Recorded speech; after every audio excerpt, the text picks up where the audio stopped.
कौले खुदा फरमान न बदला जाएगा। जोरे बोलो, कौले मोहम्मद कौले खुदा फरमान न बदला जाएगा, बदलेगा जमाना ना मगर कुरान न बदला। जोरे बोलो, कुरान न बदला, कुरान न बदला। कुरान পরিবর্তন হবে, হবে। মানুষ পরিবর্তন হবে কিন্তু আল্লাহর কোরআন পরিবর্তন। আমাদের ভারতবর্ষে একটা লোক এসেছিল কোরআন পরিবর্তন করতে, এসেছিল ভাই 3 বছর আগে। লোকটার নাম হচ্ছে ওয়াসিম রেজভি। কি নাম বললাম? ওয়াসিম রেজভি। সে বলেছিল কোরআনে ভুল আছে, কোরআন পরিবর্তন করতে হবে।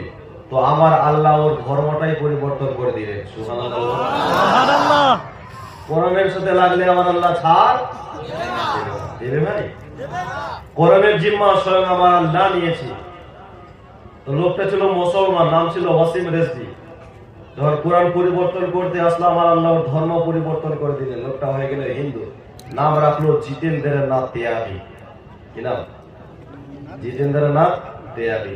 আমার আল্লাহর কিছু হয়েছে? হয়েছে ভাই? আমাদের কি কোনো ক্ষতি হয়েছে? এইরকম ভাইরাস আমাদের দলে না থাকাটাই ভালো, তাই না? কেটে পড়েছে, ভালো হয়েছে, আমাদের কোনো ক্ষয়ক্ষতি। তো আজকের এই মাহফিলে বসতে পেরে আপনারা খুশি না বেজার? আরো জোরে খুশি না বেজার? এটা কার মাহফিল? ভুল কথা, এটা আমাদের নবীর মাহফিল। কার মাহফিল? আরো জোরে কার মাহফিল? নবীর মাহফিল। আমরা কোন নবীর উম্মত? আমাদের নবীর নাম কি?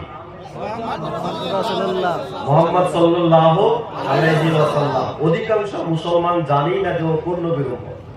রব্বুল আলামিন 1,24,000 নবী ও রাসূল এই পৃথিবীর বুকে পাঠিয়েছে, তাই না?